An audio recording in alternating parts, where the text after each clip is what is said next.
Southerland. We thank you, Christie, for coming. We'll try to take breaks and not overwhelm you too much. So, It's an honor to be here. what we're going to do is we have a list of questions, and each of us are going to ask a few questions. And after your response, there may be some follow-up questions on some of the items. There are some forms back there on the corner of that table for any of you in the audience if you want to leave some responses. Dr. McCord has those right there if you would like one.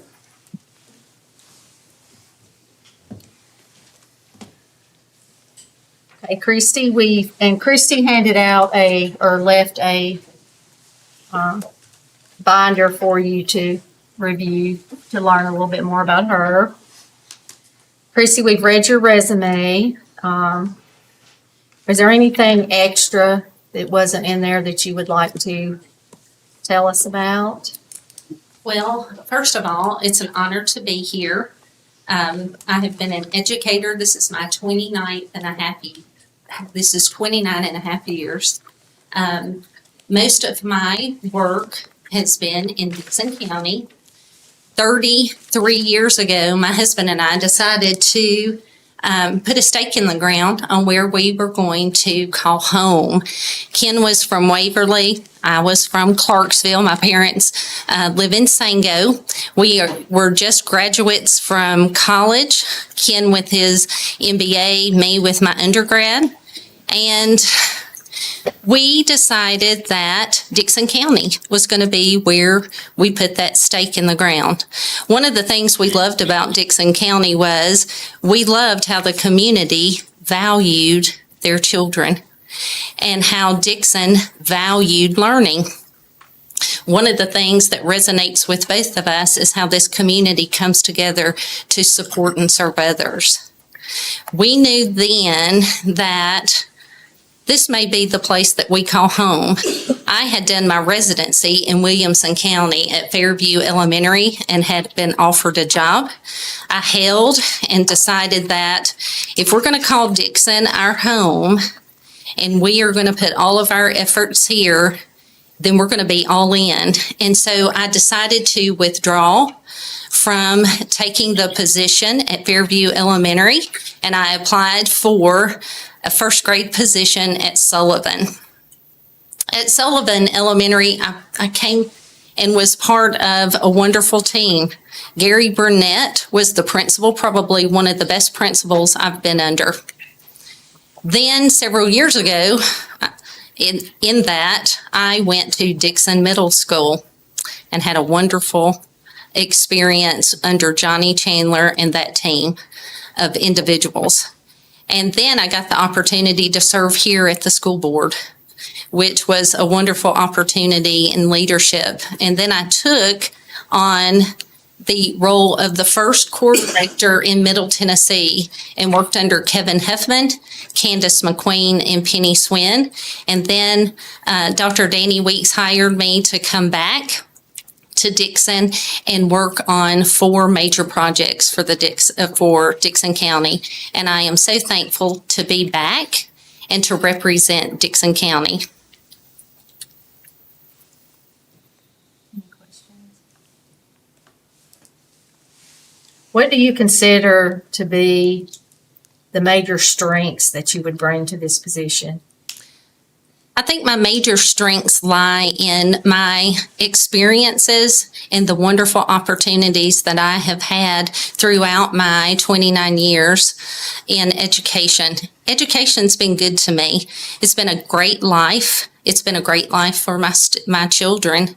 One of the things that I bring to the table besides experience in the elementary, secondary, and state level is listening skills.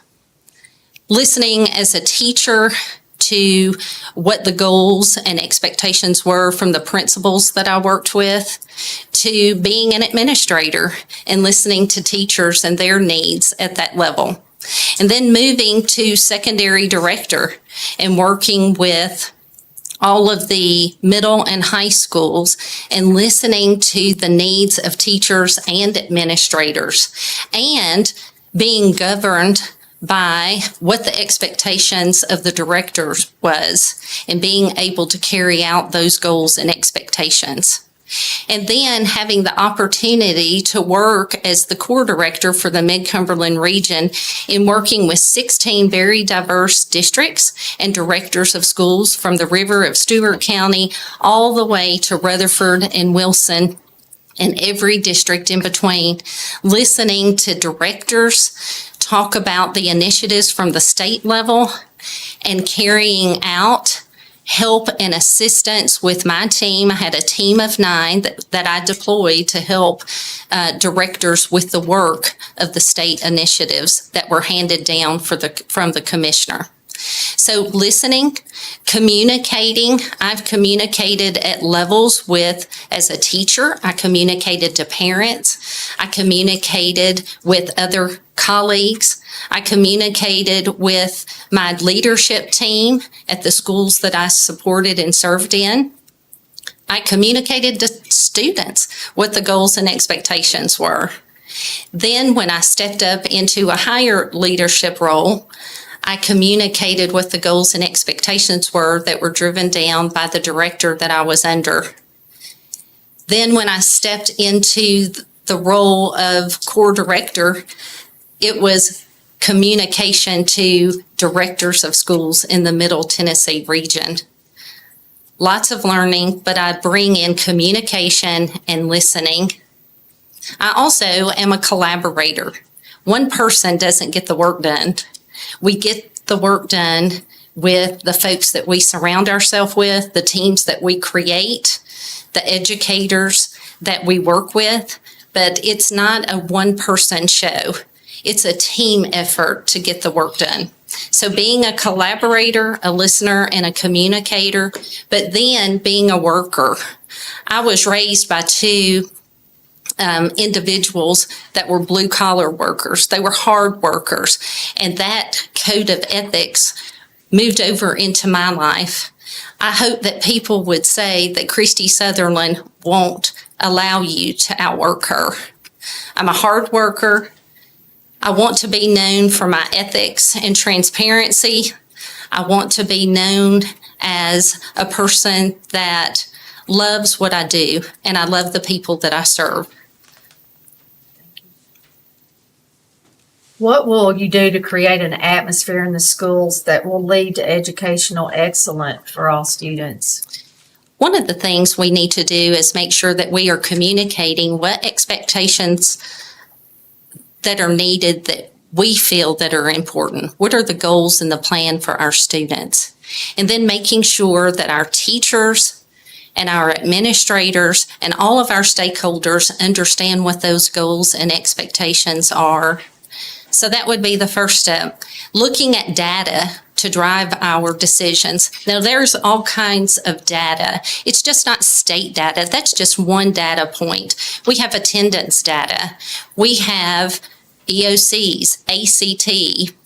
We have a plethora of data that teachers use, formative assessments, benchmark. So understanding what the data says to help us drive decisions is important.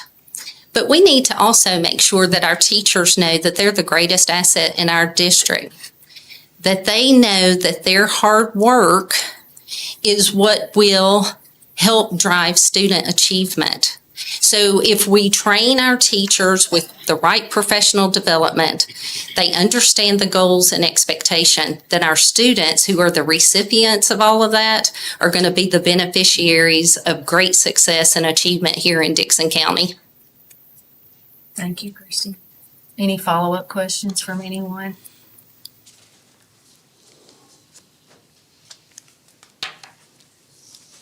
I've got something. You said you have high ethics and transparency. Yes. How do you incorporate that into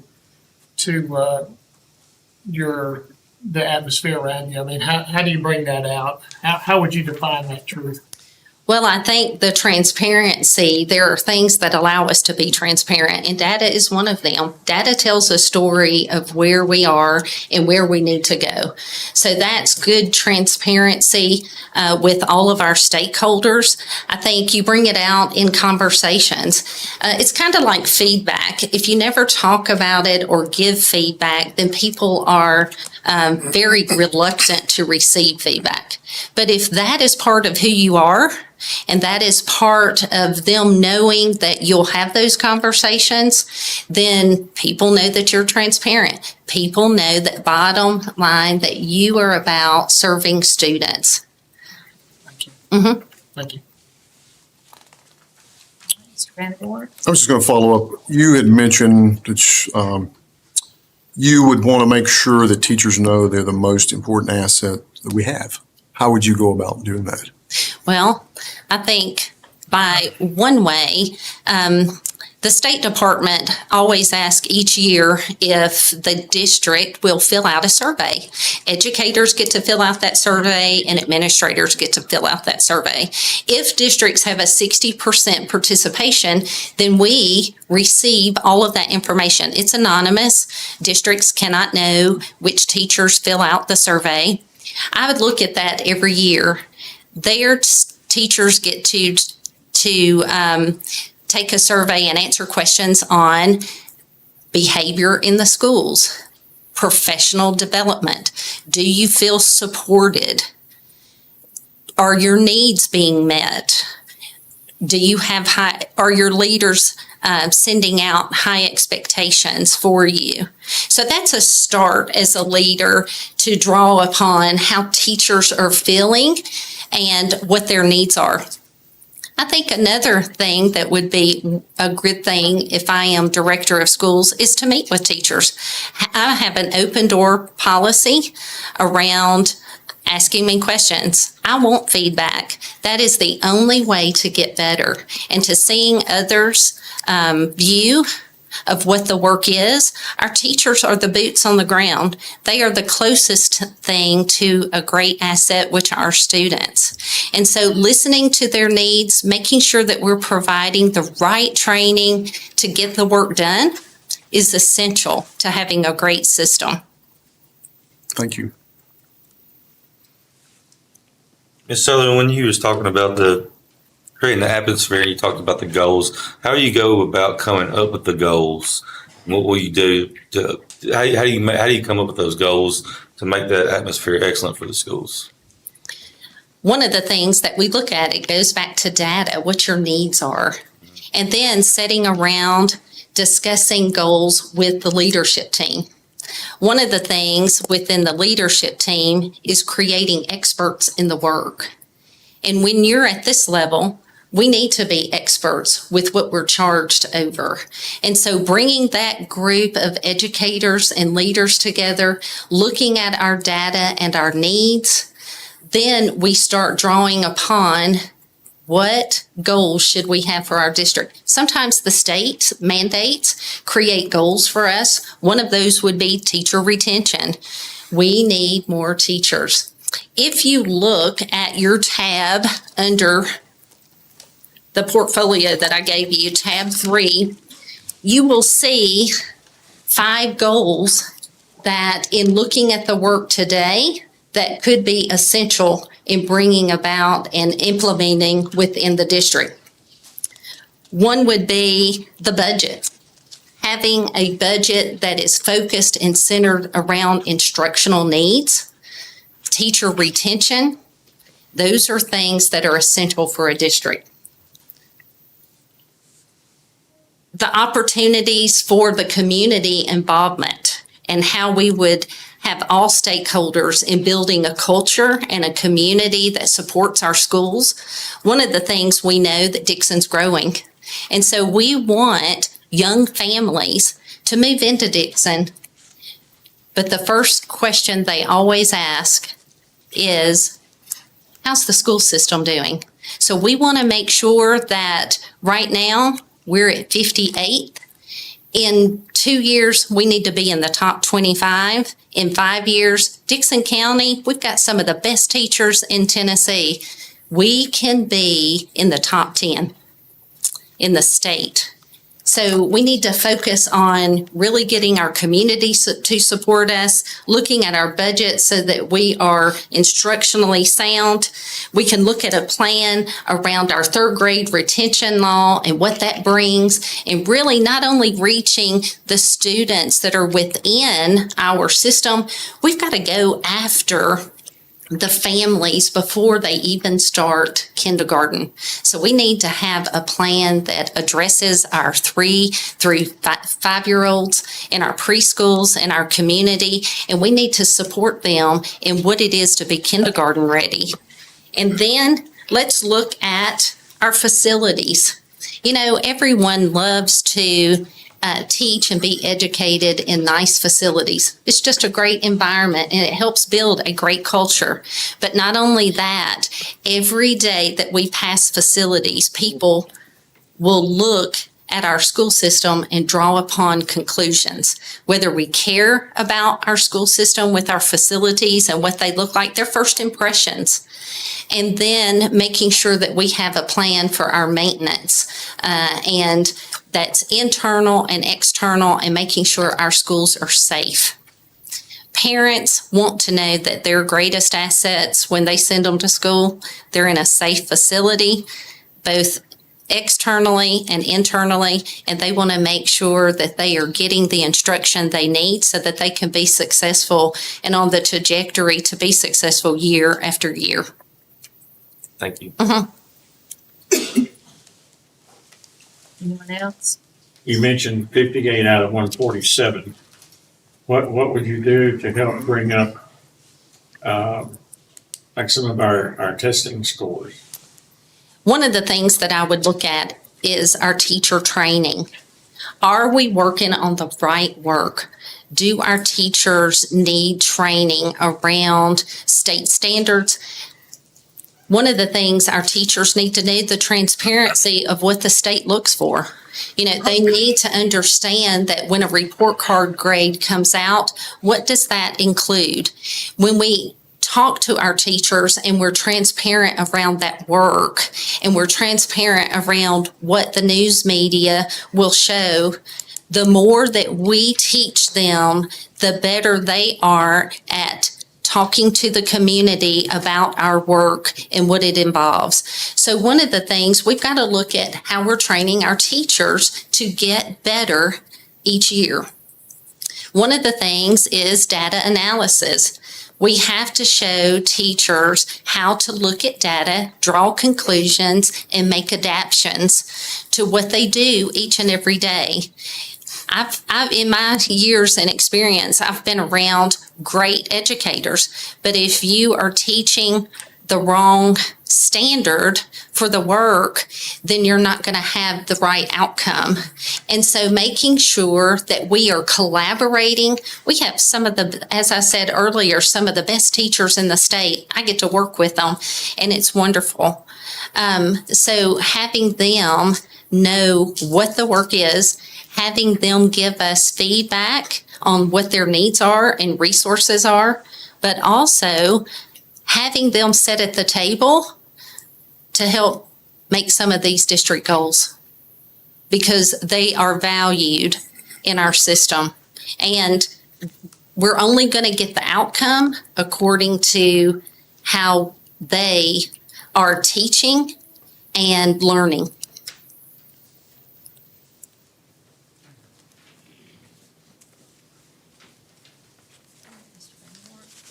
So thank you for being here tonight. So the board had community meetings through Tennessee School Board Association, just helping the public understand. We took a lot of the criterion that came in and we accepted and developed about top 10 criterion. So Okay. I've got the first one here, and so I'm looking at it. It says has an exceptional listening skills with a commitment to accessibility and an open door policy. So that's the first criterion that we all generally agreed that we wanted to ask any candidate about. If you will, Tell the board what evidence you can cite to that shows you are a good listener. Okay. Being a good listener, that's one of the things that I've had to do in my career. Being a teacher, you have to be a good listener to parents of the children that you support. As an administrator, you have to be a good listener to the needs of the teachers that are under your care in a school. Being a director of secondary education, I listened to principals and the needs that they had for each of the schools in the secondary division, and I brought those needs back to the directors of schools, and we had conversations. One of the things is we did surveys so that teachers could give feedback, parents could give feedback. Currently, I am working on the United Way grant, and one of the things that I host are, I have 2 individuals that sit on a board that will be meeting monthly. And so I would like to, and I do listen to what they have to say about being a community partner and what that work is about with our after-school tutoring. We give parents surveys in the United Way tutoring. We have given our first over the first semester, and it draws upon conclusions. Listening skills aren't just about a face-to-face conversations. Listening could be what people say in a survey and making adaptations toward what they're saying. So, I talk with principals at coffee and chats around all the projects that I am over currently. They give me feedback on the struggles that they are having, if it's around the Grow Your Own program, if it's around tutoring, with the schedule and making that work happen. So I'm listening and I'm trying to draw upon how do we get better. I meet with the 10 all-core tutor teachers. We do a SWOT analysis every staff development, one in July, October, and then we just currently did our January SWOT analysis. A SWOT analysis looks at our strengths, looks at our weaknesses, looks at our opportunities and our threats to the work that we do. And we look to see if there are trends within that SWOT analysis and the work and how we can make adaptations regarding our work to make it better. One of the things that we saw that were the same threat in our July conversations, our September conversation, and our January conversation is still people not understanding what this work is and how we support students with gap closure. And so we began to think about what that could look like to make folks and communicate with individuals outside the organization and inside the organization to make sure that they understood the work we did and to see its value. So that's part of listening and working with individuals to get better. Understood. All right. If you will, give us an example of when you've changed your mind and taken a different course of action as a result of listening to others. One of the things I did as core director when I worked for the State Department in serving 16 very diverse districts, I mentioned from the river of Stewart County all the way to Williamson, very diverse. One of the things that directors were saying, all of these initiatives and deadlines are killing us from the State Department, and we cannot keep up with them. And I thought, what could we do instead of our team texting, sending an email, which we were doing to remind districts, hey, the deadline's coming up for a specific initiative. We want to make sure that you meet the deadline. We came together, I met with my team, and I said, all of the districts concur that this seems to be a challenge. These are the things that we are doing. How can we get better at supporting our districts around the communication piece and deadlines? And so with working with my high-performing team, we came up with the Mid-Cumberland update, and it was a year calendar, and we took everything from the commissioner's update and placed it on monthly calendars as to when it was due. With that, we got a lot of positive compliments. And one, we were listening to them, and two, we came up with a solution that would help them in the work to meet all of the expectations that the state had laid out. Thank you. Uh-huh.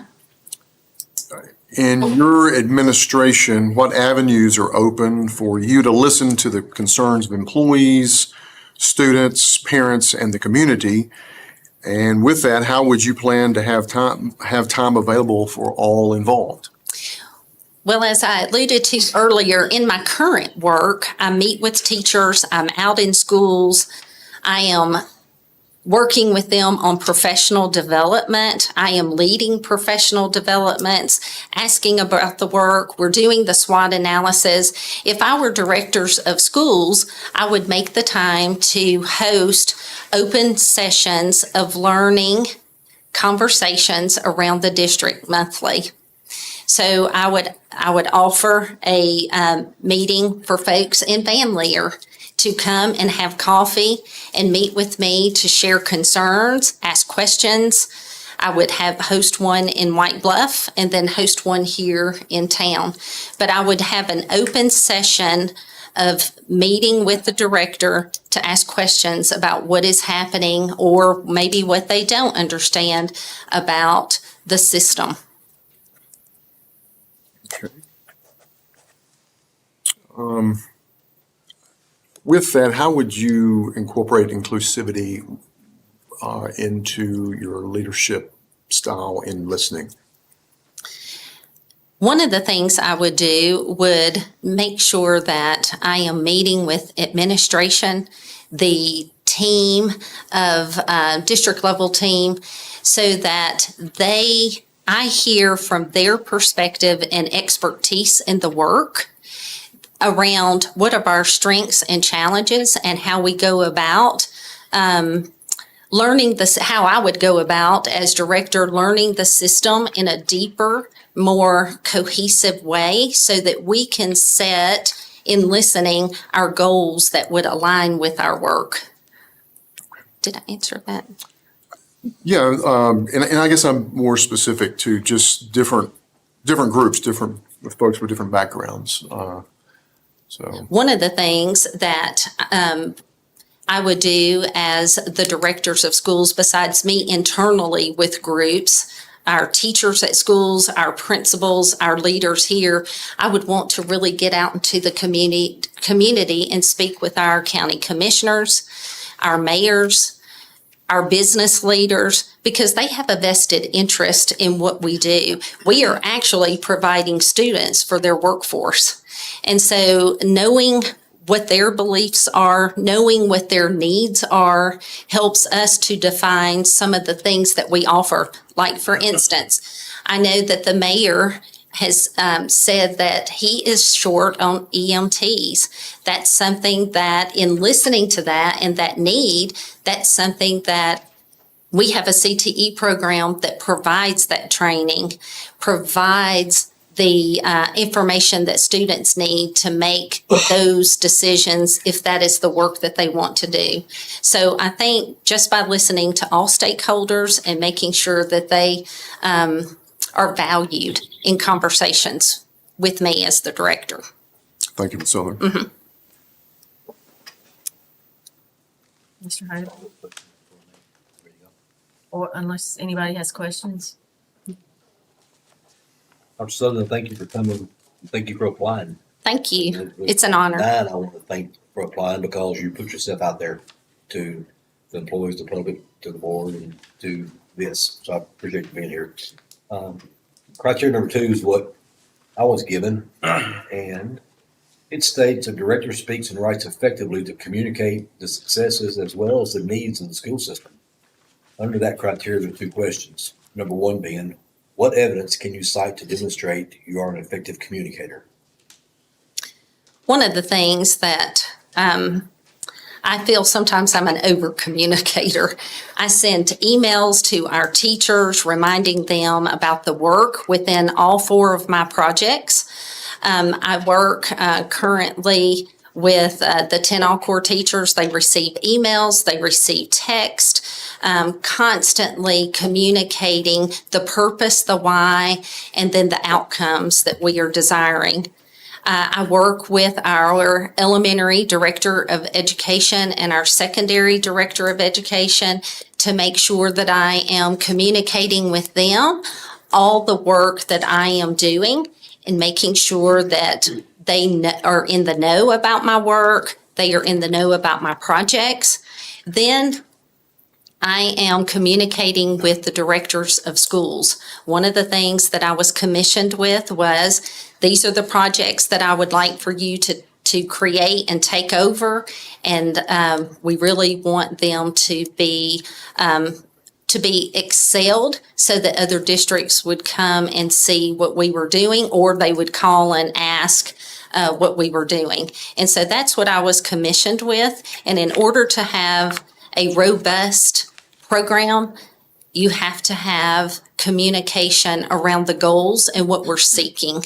So at that level, I speak with principals at coffee and chats to talk about the work. Not only do I meet with them face to face, I put my communication in writing so that they can go back and look at the communication, the desired outcomes, and what we are doing. They need to be informed of all of the work. They are very busy and they have a lot on their plates. And so one of the things I do is to put the projects in writing and what are next steps and what are deadlines to the work. I have communicated with parents around my United Way after school program. I meet with parents twice a year to get their feedback around the work that we're doing with their children. We send home progress reports as communication in both the 10 All Core and the United Way tutoring. That's a form of communication to parents on showing them the progress their children are making within those projects that I am over. And the second question, what have you done to help the public understand the needs and successes of your school system? I would probably venture to say cite some examples of that. Okay. One of the things that I've done, I've been fortunate to go to chamber luncheons. And within the chamber luncheon, if I have someone ask me about my work, I'm able to communicate what I'm doing. I am communicating to parents, communicating to teachers, again, to administration. For the community, I have been on the radio to talk about the Grow Your Own program. Lunch and Learn is what they are called. And so I've been a part of communicating out into the public. One of the things in talking about the Grow Your Own program on the radio station, I actually got calls of folks that were interested in being a part of the Grow Your Own program. So communicating vastly to a broad audience is very essential in helping our district have buy-in. And when we asked for money for certain things, then they remember, oh, she spoke about that, or she was at a chamber luncheon and spoke to that. At board meetings, if the directors of schools asked me to talk about one of my projects, I was willing to do that as well. Thank you.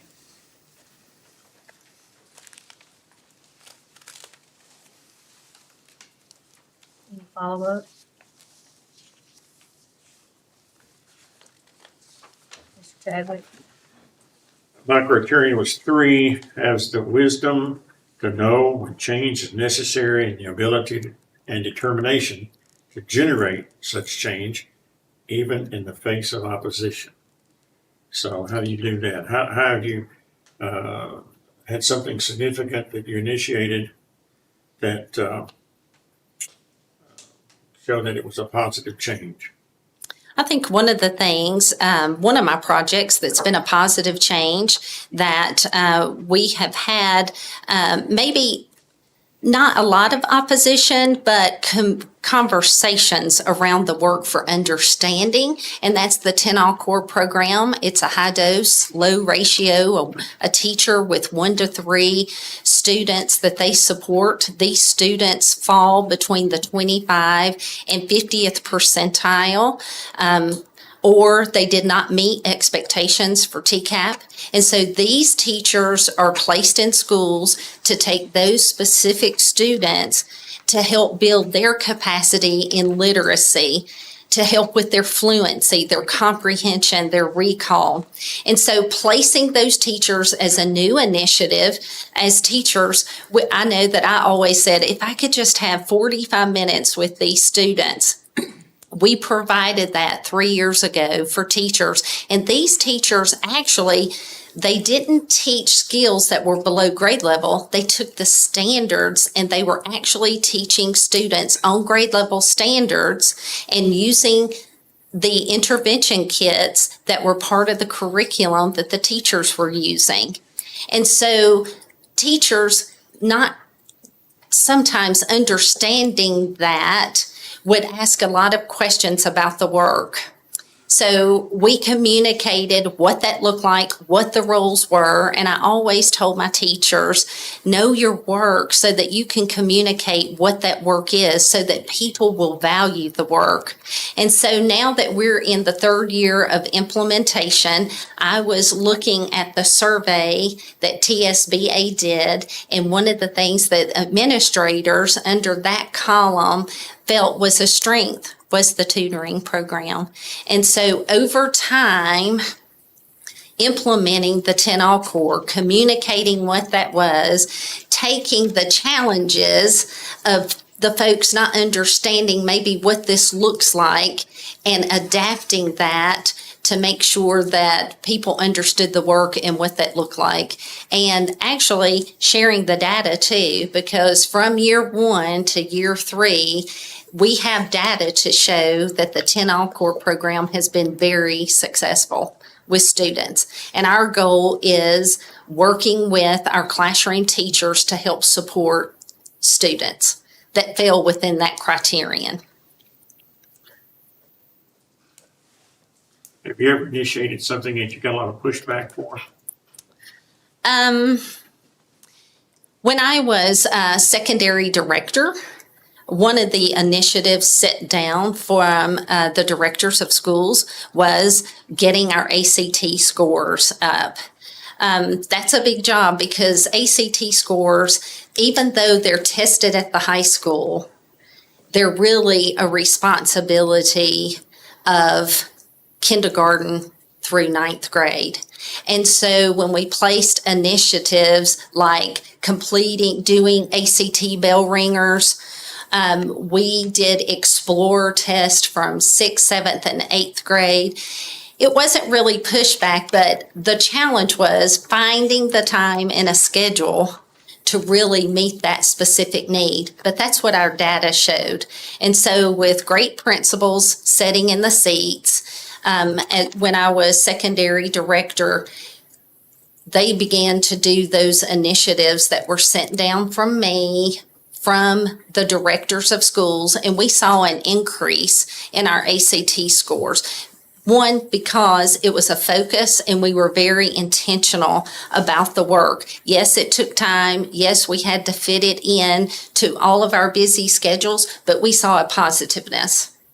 And that is one of the reasons that Kevin Huffman came down to Dickson and asked about how we got our ACT scores up. So a compliment to those schools and administrators for getting that work done.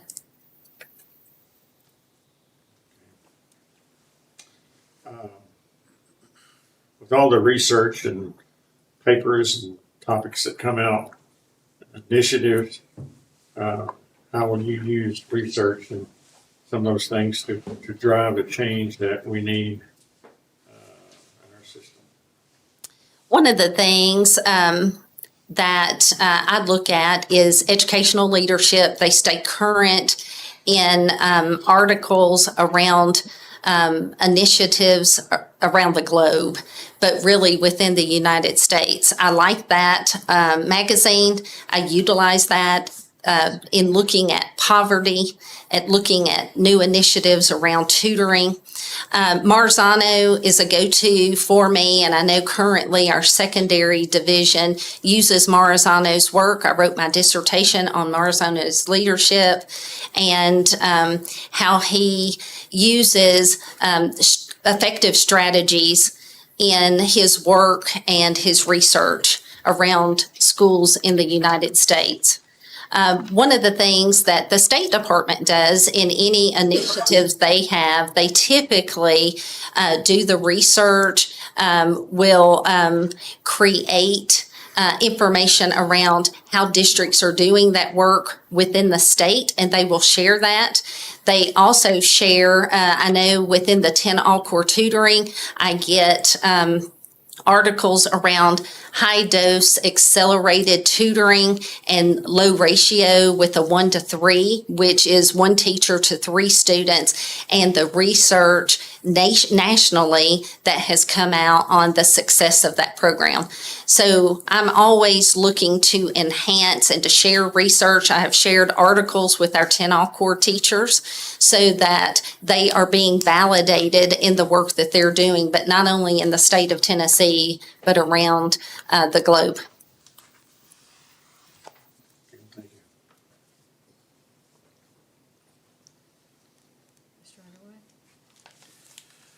Well, I've got section 4, and before we start, do you need a break, or are you doing all right? I'm fine. Thank you. I've got 5 questions in mind, so Okay. buckle up. Okay.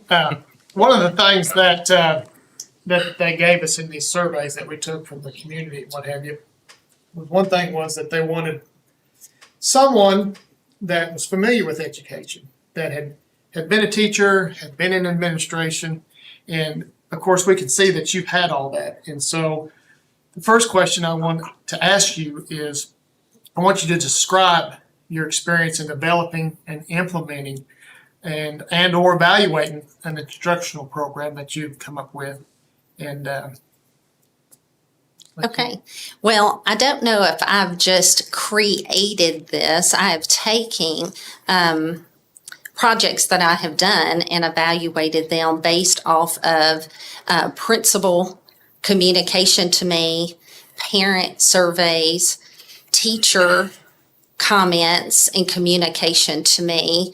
One of those, or 2 of those, would be the 10 all-core tutoring and the United Way tutoring. They really mirror in the work. They're both, we are accelerating students in the standards with a 1-to-3 ratio on grade level standards. I have looked at what the parent surveys have asked. One was creating a newsletter that would assist in providing some activities that possibly parents could do at home to help support their children in literacy components like comprehension.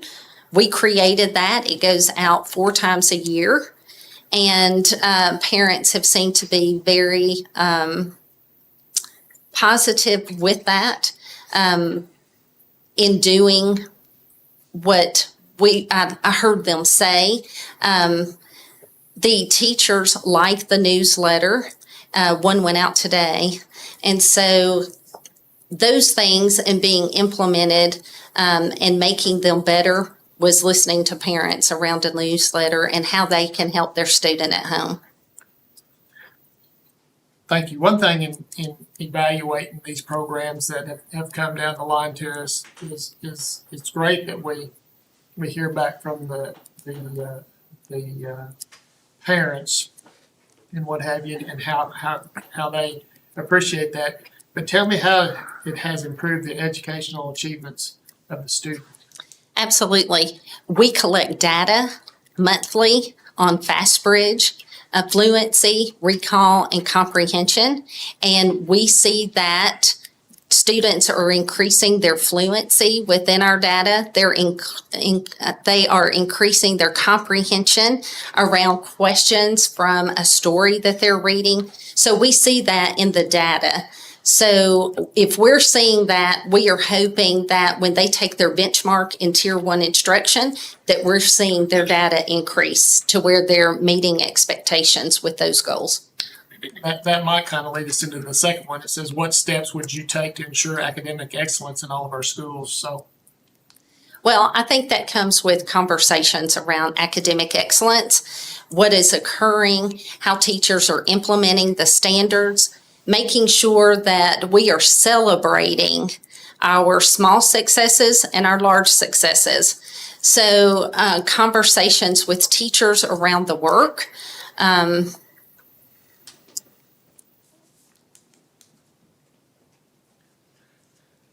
when a student leaves our education system, Yes. when they go out in the community, and they've been here in Dickson County, they've been from kindergarten to 12, and they leave here.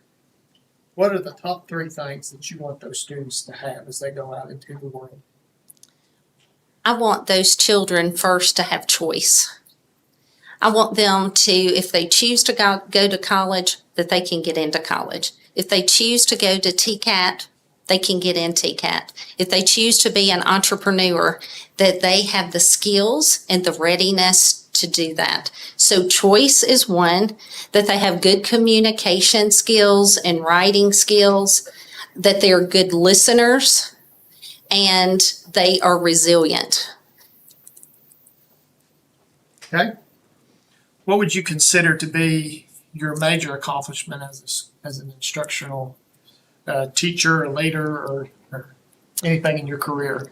Well, I've had lots of accomplishments, but I'm going to talk about the work that I am doing with the Grow Your Own program. Currently, we have 18 candidates in the Grow Your Own program. 9 of those candidates, I have gone to a Nashville State graduation. Those 9 will graduate Austin Peay August the 2nd, and they will be hired as teachers in the classroom. Being able to communicate with them, work with them, this is a wonderful group of candidates that we have that are going, they're working for us as teacher assistants, and then they're going to place, within 3 years, they'll be placed as classroom teachers. I meet with them monthly. I share my experiences over the years as an educator. They share with me what is happening. We share feedback.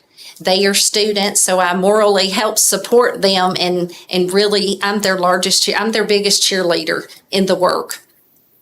That's been a great accomplishment. I think they've helped me more as an educator. They've shared. I just love seeing their desire about going and being a teacher.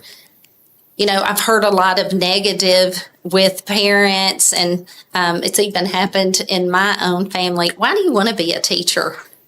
And it's really nice to see a group of people that are striving every day to do the work, and they are excited about what's to come in August for them.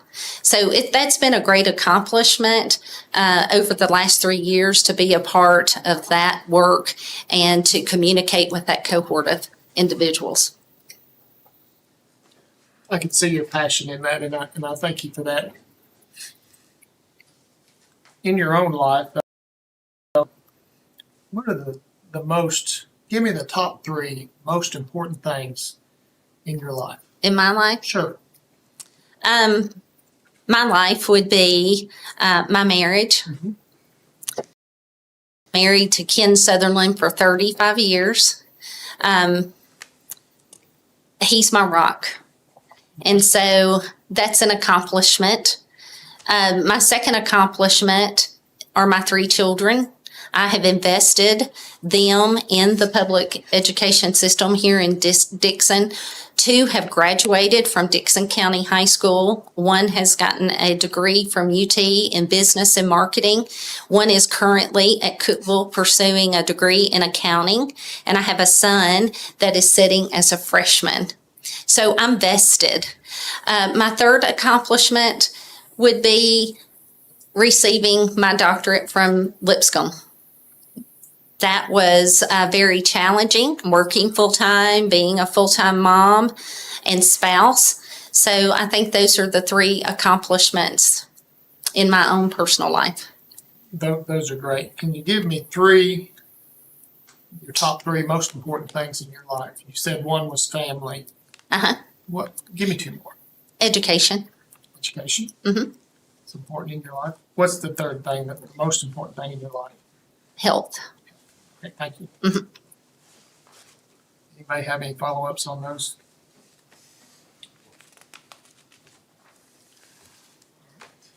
Thank you.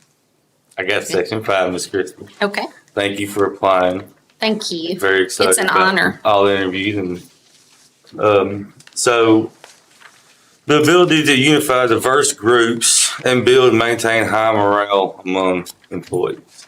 So how can you bring together a diverse, talented group of individuals to form an effective team? Well, I've had that experience. I was hired as the first Corps director for Middle Tennessee, and I did not have a team. I was charged with, from the commissioner, Kevin Huffman, I need you to hire an ELA consultant, a math consultant, a team consultant, a special education consultant, a secretary. And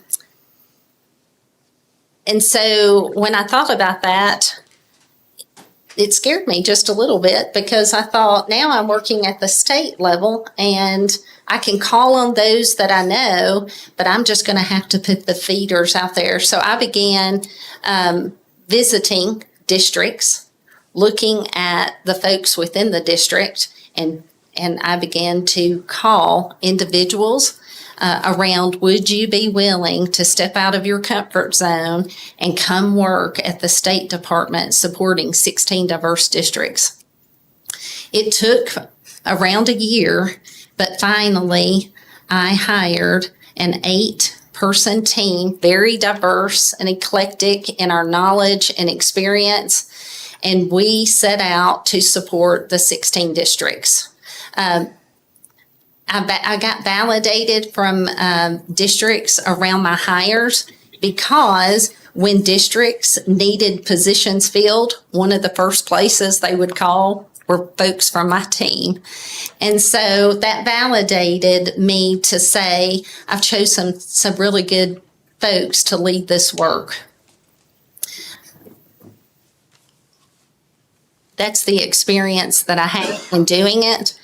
What I would do as superintendent is, looking at the leadership team, you're only as good as the people that are around you. Really creating a team that are experts in the work, charging them with being experts with the work that they're doing. And we do have that here in a lot of ways. Describe us a situation related to your current job that demonstrates your ability to inspire and motivate people. Well, I'm going to have to go back with the Grow Your Own program. They inspire me, but I hope that I am inspiring them to be reflective on the career that they have chosen and know that it's going to provide a great life for them. I can say that honestly, that being an educator has provided me a great life, great friends, and my own children have benefited from me being an educator. So I hope that I am boosting morale with these candidates so that others will see the work and will want to be a part of that process. I currently have 17 waiting on a list to be a part of this program. So I hope, my husband and I are business owners. We own Southerland properties. One of your best advertisements is word of mouth, and I think word of mouth is getting out about the Grow Your Own program and people wanting to be a part of that. That's a good thing to have 17 in line, Yes. no doubt. So give us an example of what you have done to build and maintain high morale among staff. One of the things in my experience, I'm going to go back to being an administrator at Dickson Middle School. That was one of my favorite jobs, working with some of the best teachers in Dickson County, and I would say the state. We realized that under the direction of Mr. Chandler as principal, Dickson Middle School fell in the needs of improvement. And I'm going to go back to my first year as an administrator. I got to learn under Gayla Roundtree data analyses. And then she retired, and I took over that position, her job in looking at the data, making plans to work with teachers around professional development, working with them to understand state standards, and setting goals with our administrative team. It was very diverse. We all came from different backgrounds, from different experiences, but we put a stake in the ground to say we want Dickson Middle to be one of the best schools in the state of Tennessee. So through working with teachers, giving them the resources and training they need, making sure that they're the boots on the ground, that we were looking at the data and celebrating our successes along the way, that we were meeting the expectations that we needed to meet to be one of the #1 middle schools in the state. At that time, Dickson Middle served almost 1,400 students, 6th, 7th, and 8th. In my portfolio, if you will look at tab 5, in the very back,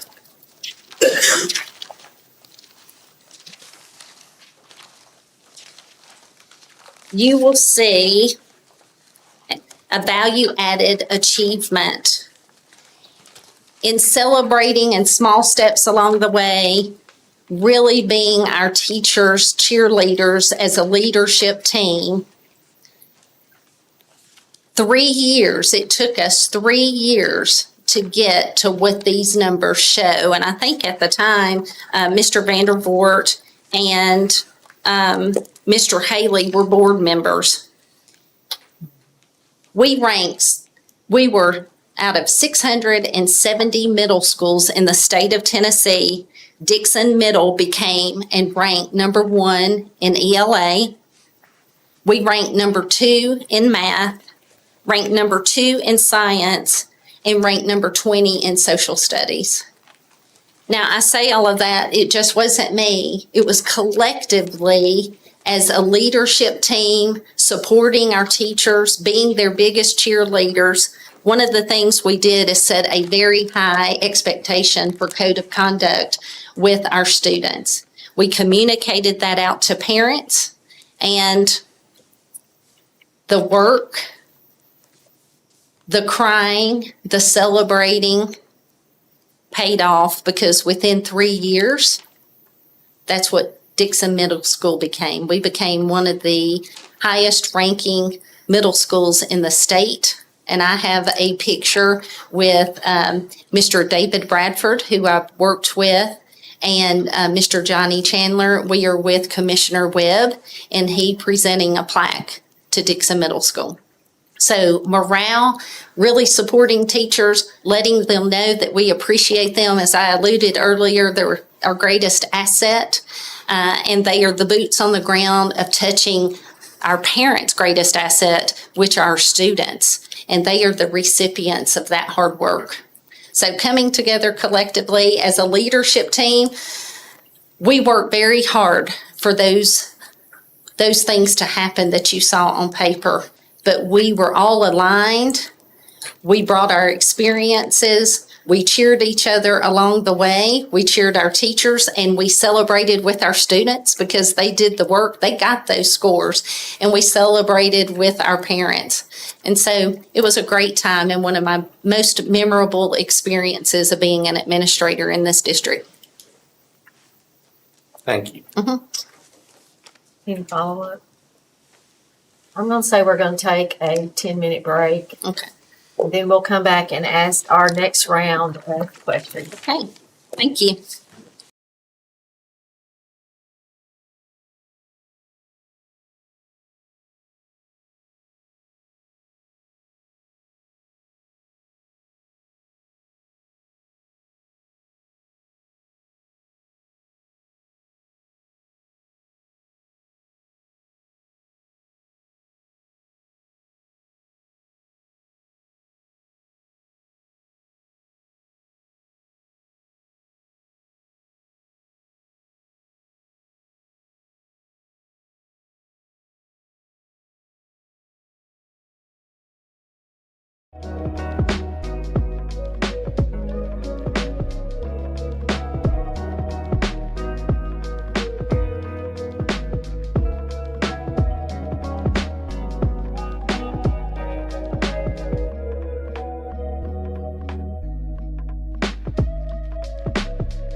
Pick up with criteria number 6. It was to seek information and ideas relative to the problem, making decisions that demonstrate fairness, impartial judgment, appropriate analysis, and sensitivity for those affected by decision. Think of a problem brought to you recently. What was the problem and how did you handle it? One of the problems that was brought to me recently within the last 3 months, I am the liaison to Nashville State for our Grow Your Own and the liaison to Austin P. We meet on calls monthly with Austin P and surrounding districts in the work of the Grow Your Own.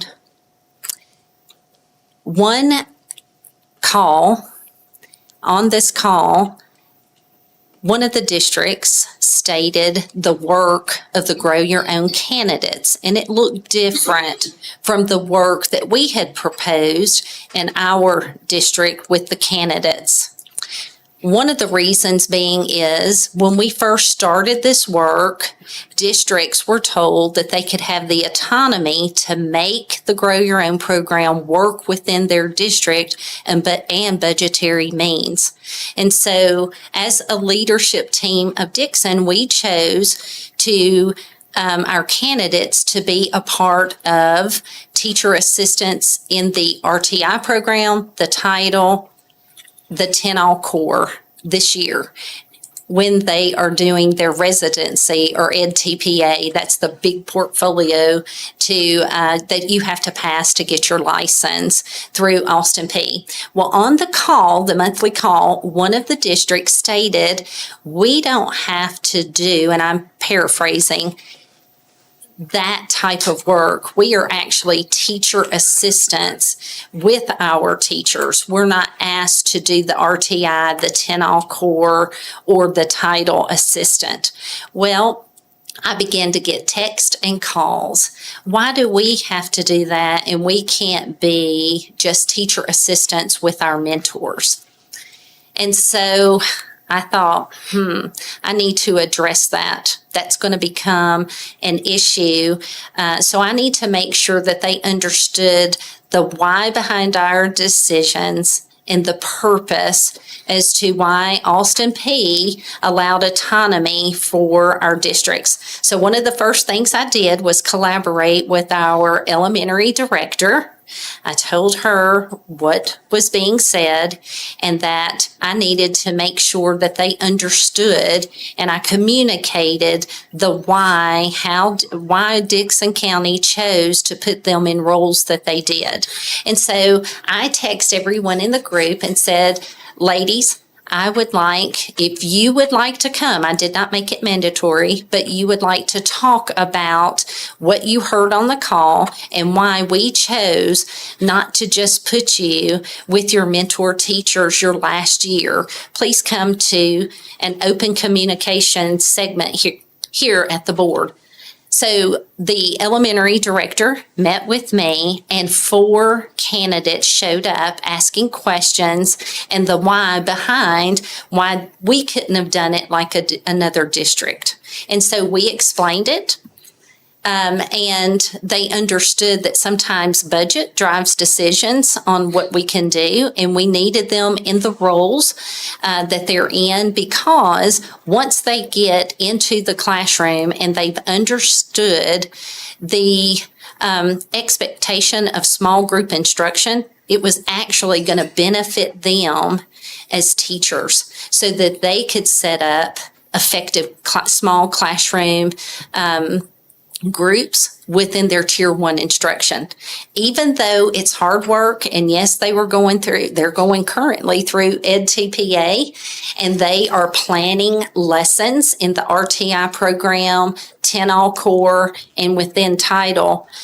This was actually going to make them better teachers, but the why behind it is that's how we decided as Dickson County and the directors of schools at that time and the HR director and the elementary director set it up that was going to be the work, and that's how we were going to run the program. they're actually better for it because it is going to create that urgency in knowing small group instruction is very vital to the growth of students. And so that's the decisions that we made, and I had to have that conversation with them to make them understand that why. The next question is, tell us about the most important decision you've made in your last or current position. How did it involve the people who would be affected by that decision? One of the important decisions that I have made in the work is looking at, and I'm going to refer back to my 10 All Core tutoring program, and that was to place, as I alluded to earlier, the grow your own candidates within that program. I'm always about putting experts in the seat and helping to close gaps. But one of the things that we did is collectively with the elementary director, I proposed a plan that if we could pay 2 of our teachers that happen to be outstanding educators in providing that extra support for them and give those teachers stipends because they're using their planning to help support them and teach them effective strategies for small group instruction, because the candidates are learning those things currently as students. They're learning the science of reading and what it is to be effective literacy teachers, but they are not that expert in the work. And so that decision had to be made, even though maybe my first reaction was, we need that expert that already has that knowledge. It has worked out beautifully so that when they get in the classroom, they have been mentored by 2 level 5 teachers, 1 in tier 1 and now 1 in small group instruction. And they're going to be effective teachers with small group instruction. That is very important with our younger learners with literacy. Thank you. Mhm. Mr. Parker? What's a liaison? Liaison, I am that person that is in the middle that will, I speak with Austin P and I carry the message back to the district or to the students. But I am that support, the district support for those universities. Thank you. Mhm.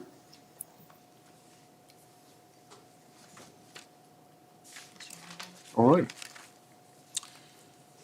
So the 7th criteria is a director's ability to, or candidate's ability to work with the county commission to develop and administer a comprehensive school budget, including allocation of resources, and someone that understands federal, state, and local funding issues. So it's a real important topic. It is. Explain how you would develop a school system budget and tell us who you would involve and how you would involve them. Absolutely. One of the first things I would do as directors of schools is to meet with the finance director and look at our current budget that is in place and also look at past budgets. We would look at line items to make sure that we are not doubling down on any cost expenditure. After meeting with the director of finance, I would meet with the leadership team to look at opportunities around instruction, professional development for our teachers, curriculum, resources to help get the work done. And so I am going to their expertise in the needs of their departments. I'm going to listen. They're going to communicate what those needs are.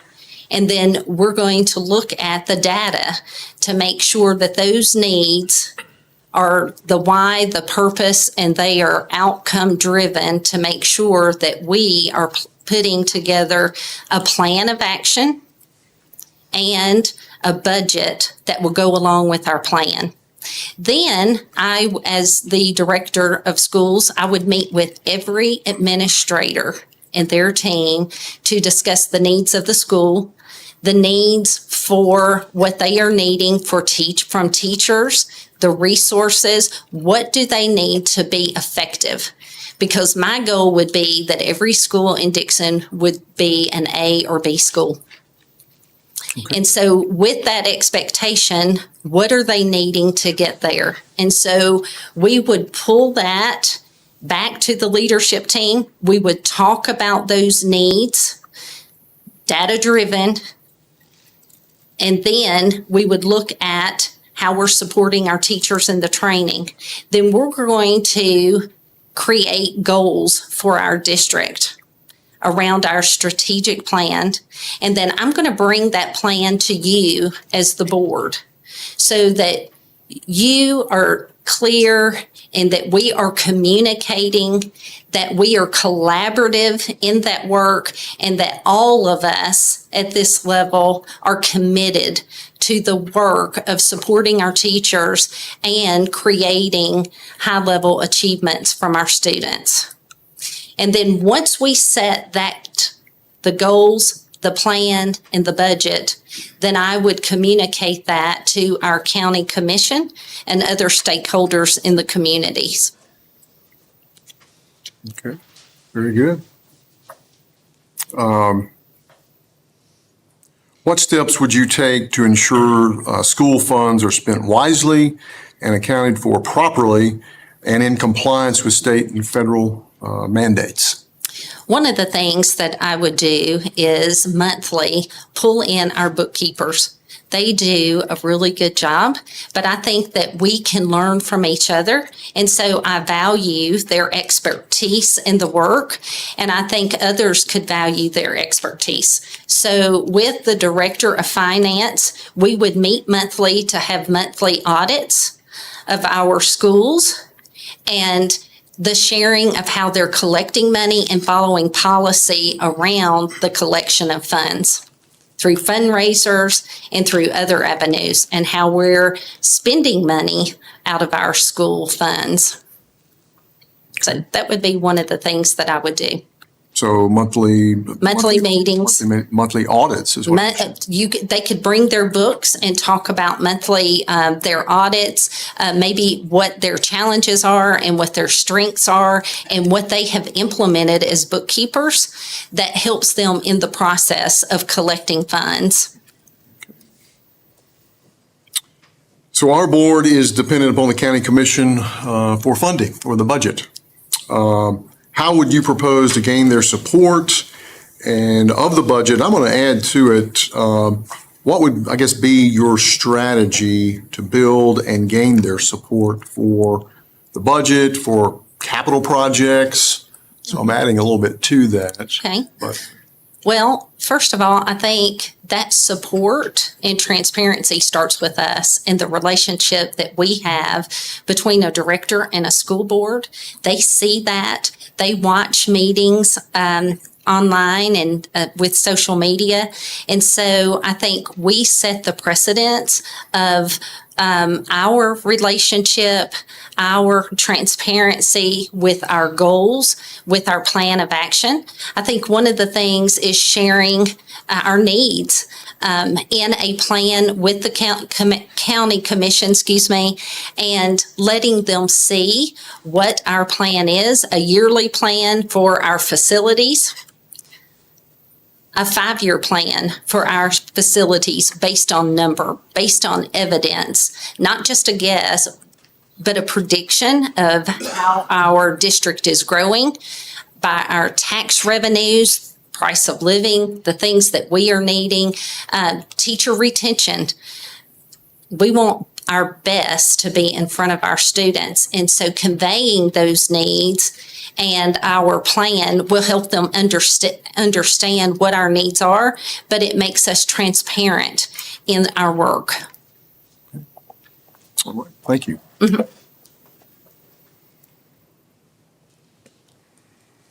Dr. Southerland, number 8, from the surveys, community meetings with the public, parents, teachers, They want a director who fosters support, confidence, and pride within the community for the school system through timely information sharing and providing meaningful opportunities to be involved. Under that topic, there are 3 questions. Number 1 is, how would you make certain the public knows and supports what's happening in our schools?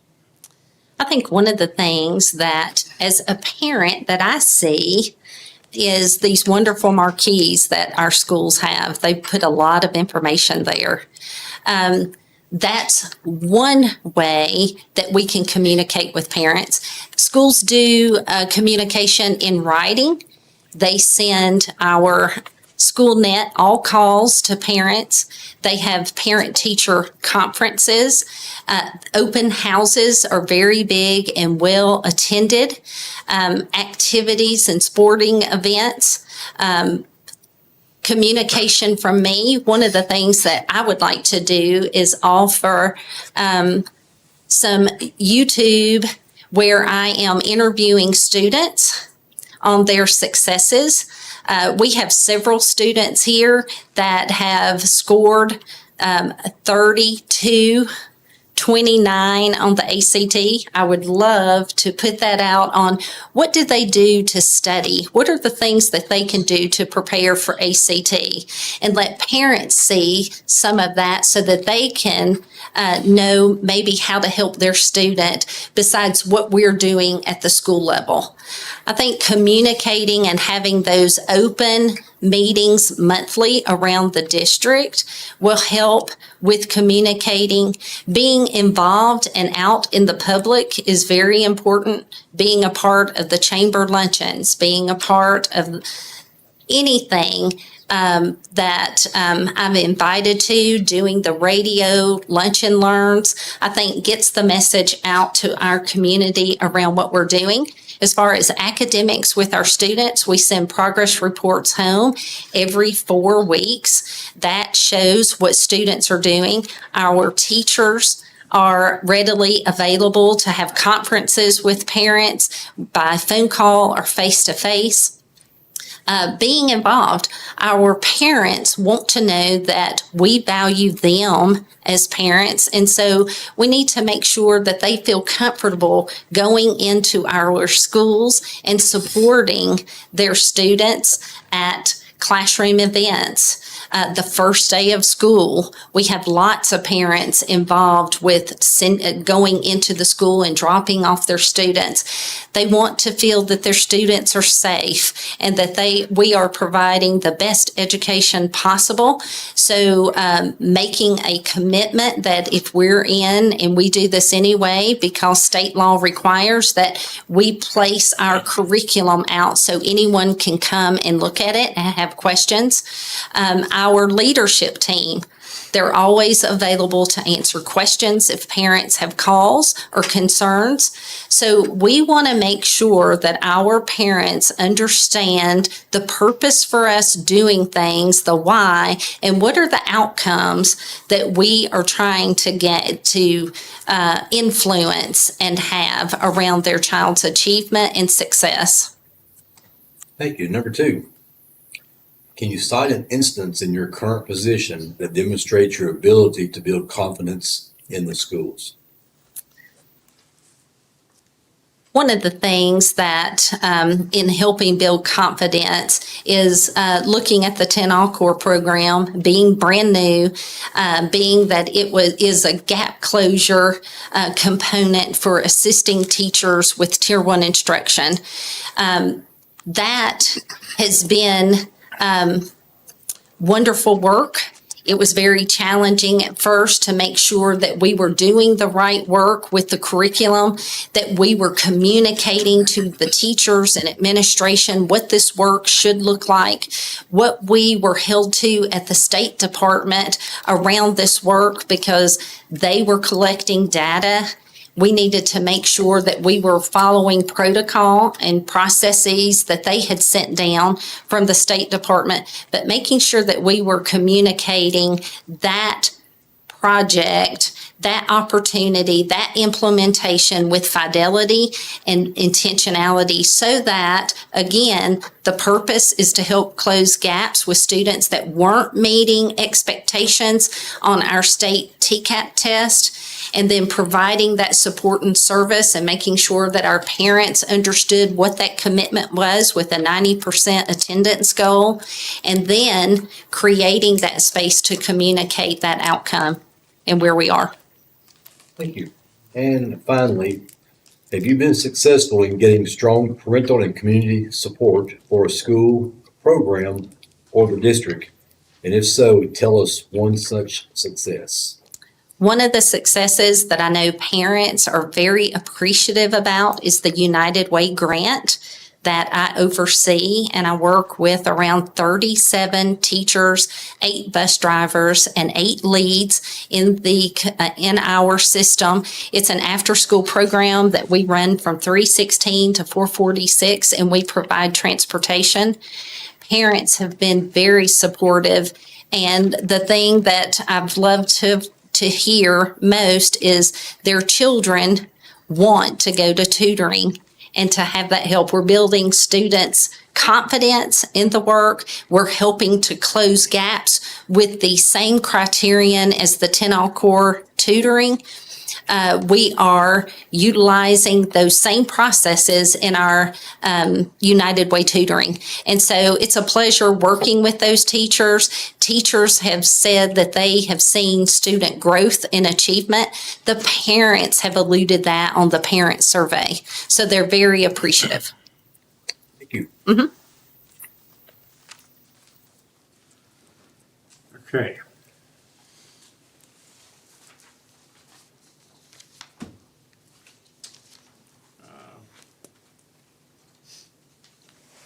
We talked a lot about planning and gathering data and looking at things. How does a leader, what's the importance of a leader being successful in strategic planning and instruction and curriculum development? How important is that to you?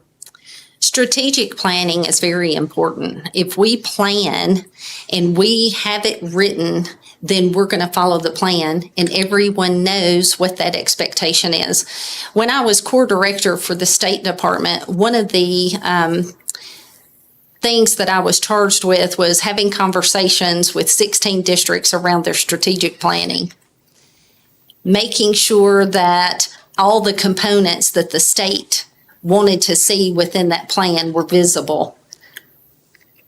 My team and I also graded strategic plans on a rubric for the State Department, and we approved the plans for the Mid-Cumberland region. We had feedback conversations if we felt that a component was missing within the strategic plan. So strategic planning brings about conversations. It brings about intentional conversations around the work of the system and how we want to go about the work, how we want to train our teachers in the work, what that cost is going to be, and how we're going to measure how that program worked or the work that we've done.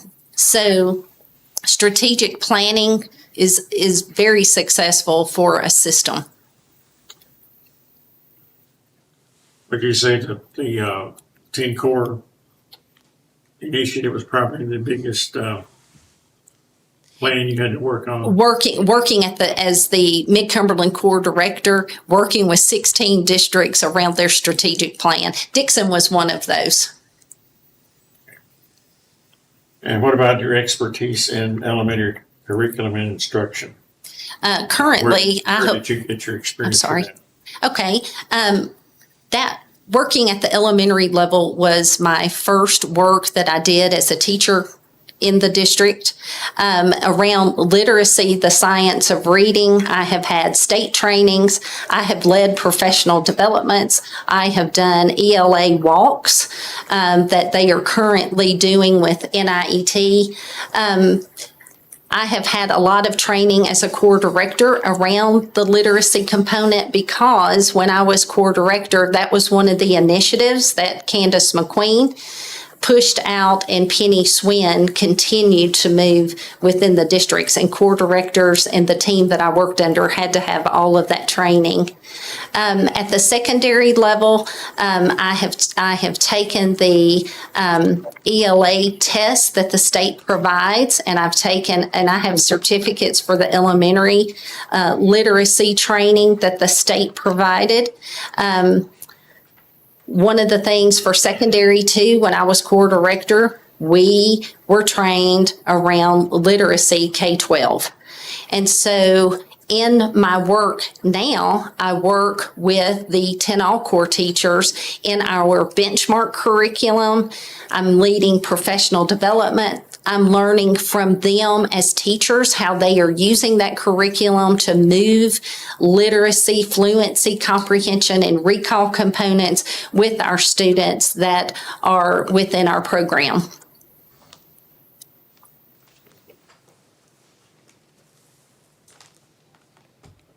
I have a follow-up on the, talking about the strategic district plans. Yes.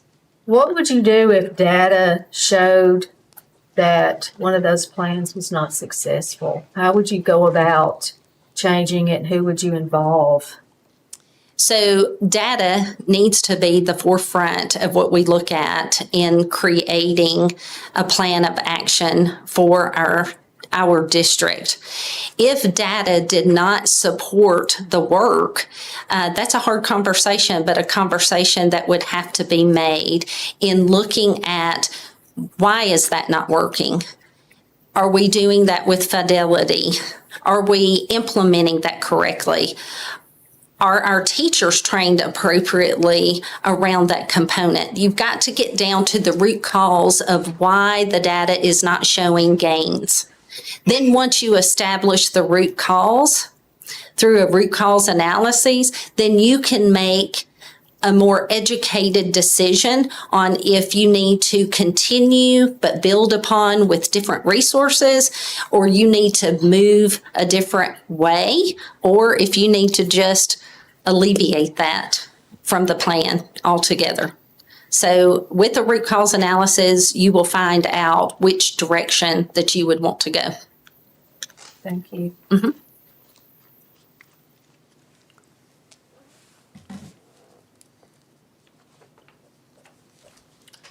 All right, number 10. Working with the school board. Okay. All right. You know, a lot of times the only information that we have is from our director. So we make decisions based on the information that we receive from that director a lot of times. So explain to me what you'll do to build and maintain a good relationship with your board. Absolutely. One of the first things is building a relationship with you. And I think when I say building a relationship, it's more than just us meeting monthly around planning or at monthly meetings. It's really getting to know you and who you are and who you represent. It's about knowing you personally. That's building relationships. I think building a relationship, we need to be transparent. As a director, I need to share the strengths of our system, and there are challenges, and I need to be able to share those as well. One of the first things that I would do would be to establish what are our commitments to our stakeholders. What does that look like? We are committed to students in our district, but we're committed to our teachers in training them, in providing them the necessary tools, understanding of the education standards, and good teaching. What does that look like? We owe that to our students because they're going to be recipients of that. And so having very blunt conversations sometimes with the transparency about what the data shows, building a plan of action and sharing that with you. I have got to communicate. One of the things that I would do that I have found very successful in communicating with high performing directors is a weekly communication email to you, keeping you abreast of what's happening in the system so that you can be an intricate part of participating in events that we have at our elementary schools, knowing what's going on so that you can be very visible. I need to be very visible. Communication is key in our relationship, drawing that collaborative nature. We're collaborating, it's reciprocal. I'm learning from you as you're learning from me, and we're steering a district so that when we are building our plan, 1-year plan, 5-year plan, and I'm sharing those needs, you need to know through data, through what you're hearing and what I am saying, it's all aligned. It's transparency. Working together so that I can push that down to my leadership team who are going to be experts in the work so that they can steer and move with their expertise our schools to be high performing. But it starts with us, and it starts with our commitment to each other. We have to model what our district sees. Our teachers need to feel valued. Our students and parents need to feel valued. Our support staff needs to feel valued. And when they see us collaborating, committed to this district, and communicating effectively with transparency, then they're going to see and feel that value. Thank you. One thing that you keep bringing up, and you brought it up in this conversation as well, you're talking about our stakeholders. Mm-hmm. Who are our stakeholders? Our stakeholders are our students and families, our teachers, our staff, support staff, our community partners, our county commissioners, and our mayors. You are our stakeholders. I am a stakeholder. There are many levels of stakeholders within our community. We are the largest employer in Dickson County. We have 700 teachers, around 390 support staff. We have a large budget, and we need to be good stewards of that budget. Stakeholders, that's everyone in Dickson County. Excuse me? It's everyone There you go. in Dickson County. Good answer. Good answer. Hey, as far as that as board members, we don't get into the everyday logistics of what's going on in the classroom. We simply have policies that guide us in that direction. So how do you keep up then with the educational research? This is question number 2 in your pamphlet there. How do you keep up with the educational research and the initiatives to assist you in preparing options for us to look over and as recommendations for the board? I think one, I am bound as a director to implement state initiatives. If something comes down from the state and they say this is what you need to do, then we're bound as a system to do that with fidelity and intentionality. There are some things that we can implement to be innovative within our district. One of the things that I would like to do as a directors of schools is to work and learn from directors nationally, even outside of Tennessee, to see what they're doing to have successful systems and maybe bring some of back those initiatives into our district. One of the things that's very beautiful that I have witnessed as a core director is the Mid-Cumberland superintendents meetings that occur monthly in the Mid-Cumberland region. I know Dickson has hosted one before, learning from leaders across the way what they're doing well. Kind of like football analogy, coaches are watching films to see the best teams implement plays. If we see someone, a district, and their data, ELA data, math data is exceptional, I want to pick their brain to see what they're doing, because I can implement some of those strategies back here in Dickson that would get us on the path to increasing our student achievement. I'm not bashful. I don't have all the right answers. I've been in this work 29 and a half years, and I've never seen a perfect system. But it's like playing a sport. The win is great, but how you get there and the effort that you put into it is exceptional. Because if you put intentionality in the work very specifically, and you're listening to what your teachers need, then we're going to get the gain at the end. But really being intentional and having conversations, especially with those showing the results, will be very important. So you would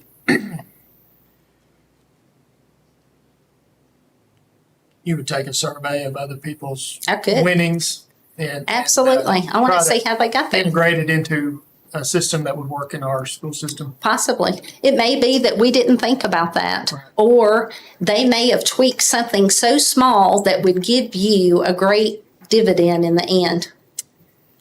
Thank you. Number 3 says, how would you work with the board to be effective? And it talks about making good decisions and being respected by the board and by the community. You want to elaborate on that a little bit? Sure. I would hope through my expertise and your trust in me that I was making the right decisions for our system as director. I am not shy around you asking me questions and the why and the purpose behind what I am asking of you to support. I'm not beyond asking you questions on what your beliefs are and how our district needs to go about being successful. So I think a healthy relationship for us is to plan strategically, to make sure that we're aligned with our policies, and to create a budget that works around the work that we need.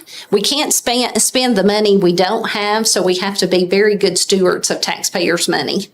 And we need to make sure that what we're doing is purpose-driven and goal-oriented. Thank you. Any follow-ups? Joe asked you about your relationship between you and the board. Yes, sir. What about, how would you direct the relationship with the rest of the central office staff to the board? So that Absolutely. when we come and ask for information,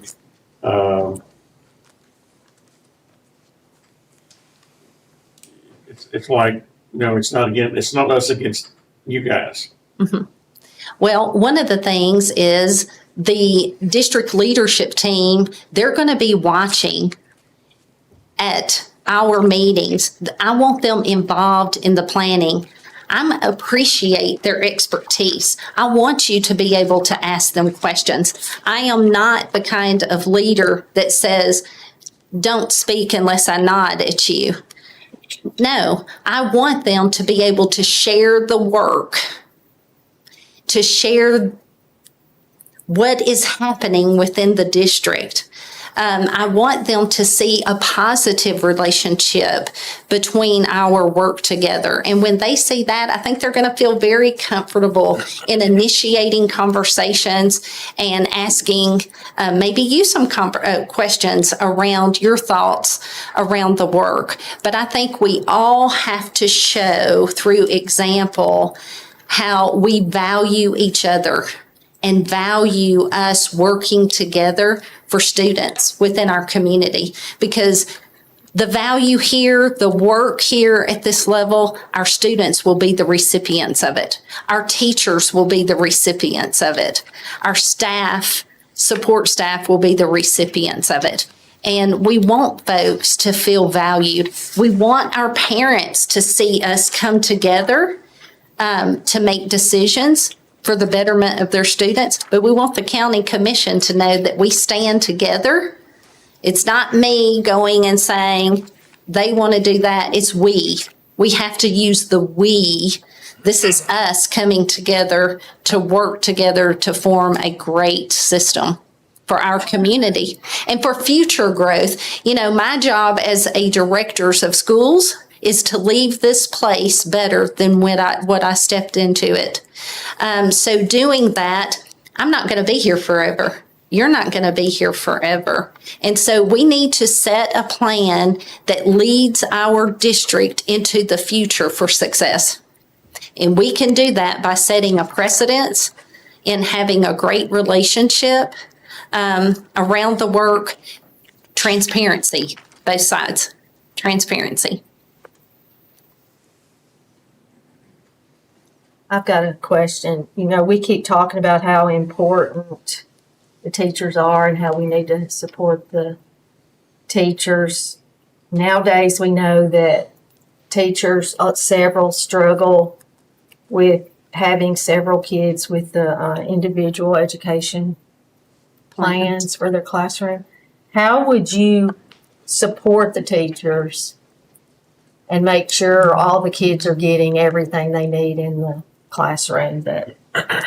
Well, I think that support comes by listening to teachers and finding out what their needs are. The second thing is that we prepare a plan to support in training what that looks like. We are, as a collective unit, one of the things that I said earlier, why Dickson Middle rose to exceptional school ratings, and that was because we had a very strict code of conduct and expectations from our students and learning, and that needs to be at the forefront. Teachers cannot teach if there's chaos, but it's also their responsibility to have good strategies and know how to maneuver and set up effective classrooms, classroom management strategies, teaching strategies, classrooms that are very engaging, provides what students need to be successful. But I also support if we have learners that are not effective in Tier 1 classrooms, that we support them with other means for an education. By law, we are required to provide a free education from negative environments for all students. And so we need to make sure that we are providing high effective classrooms that are very engaging with strategies that teachers have and know, and then we support them in the other work. And if we need to make decisions based on student behavior, then we need to have those conversations. Thank you. I appreciate you. I've got another follow-up. I appreciate you bringing us this binder, and it'll be some good reading. But I did notice something when I talked about student behavior, and on your goal 4 on section 3. It talks about the district to provide a student discipline system. And as you know, we've got problems when it comes to discipline in our schools, or the lack thereof.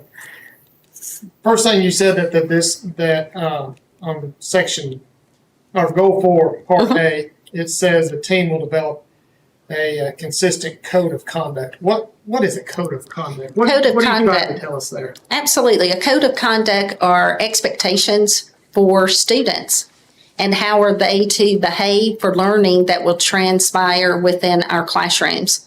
One of the things that I did as assistant principal under Johnny Chandler was we looked at data to help teachers make decisions in their classroom, but we were very strategic in if we had students that chose not to conduct themselves appropriately, we remove them from Tier 1 instruction, and we provided support in another setting.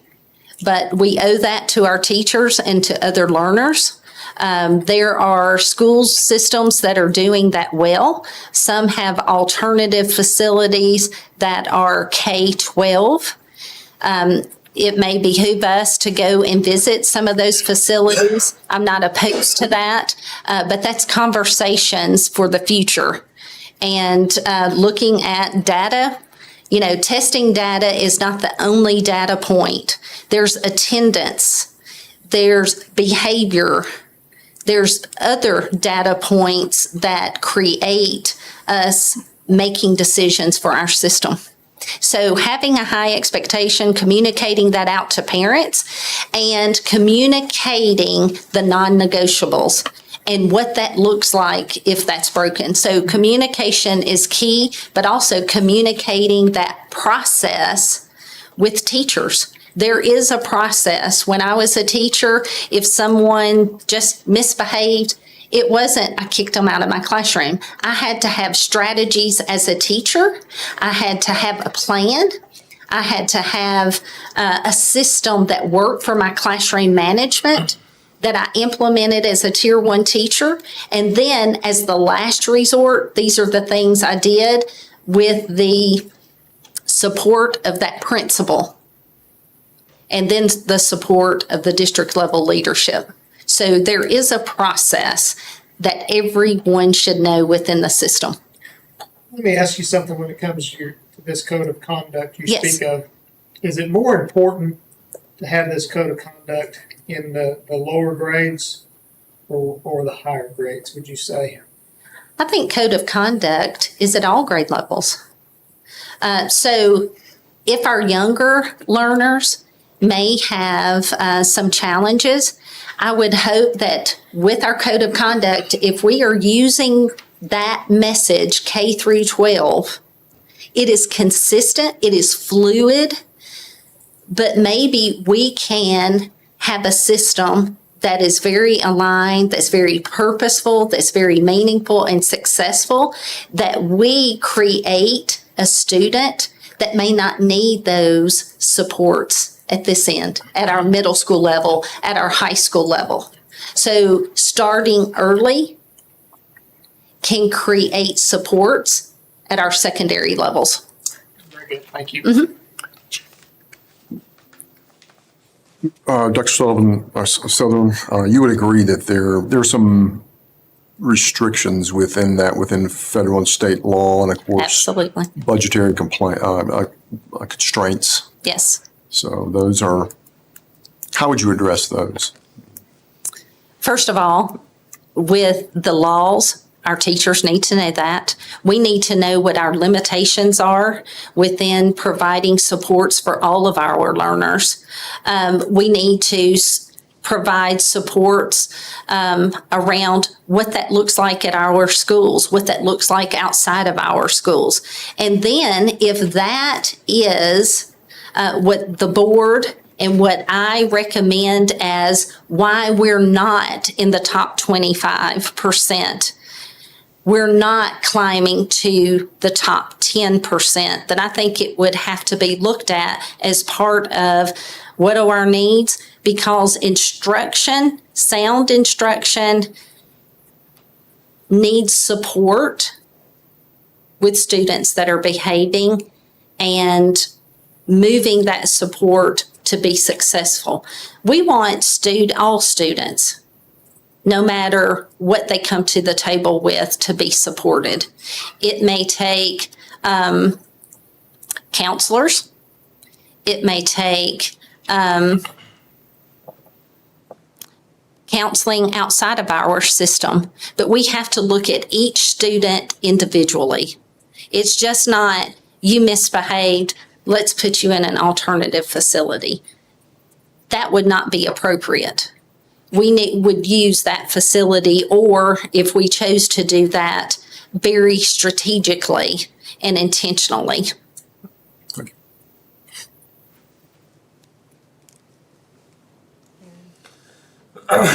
criteria 11, actually, I believe Ms. Brogdon asked Ms. Vivian to help us with some questions. So these are some questions that Ms. Vivian, how we, obviously this board trusts her judgment. So she gave us a few questions to ask. So that's where these are coming from. So if you could, please describe your experience managing multiple projects at a time and the strengths that it brings to you with this experience. Okay.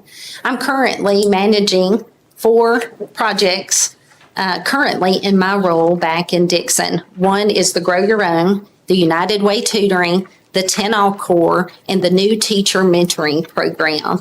And I have partnered with Jessica Alberson in that work. And so managing all of that takes strategy. It takes communication because you are working with multiple levels of teachers. You're working with parents, you're working with students, you're working at the district leadership with our most of my projects are elementary driven. So I work very closely with our elementary director. I work closely with principals in the work. We email, we text, we communicate what those projects are.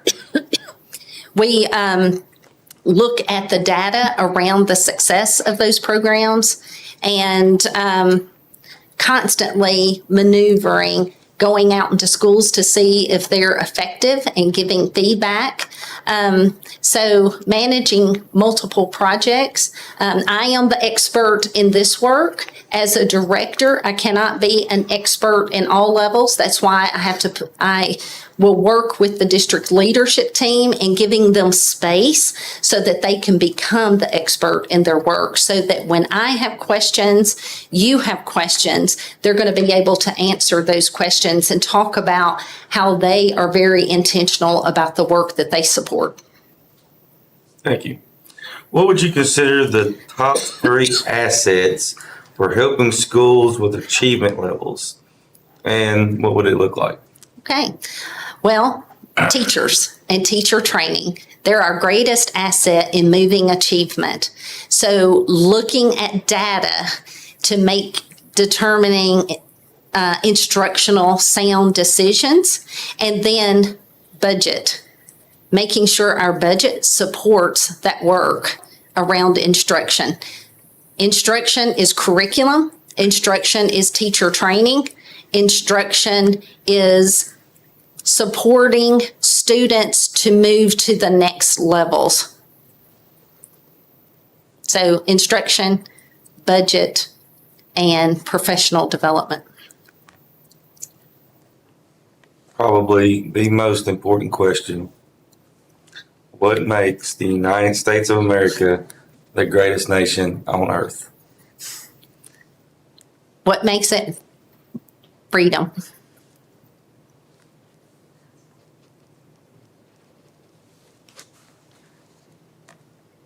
That's all. Do we have any other follow-up questions? Is that three of our questions or just in the categories? Any follow-up question? What is it, Jeff?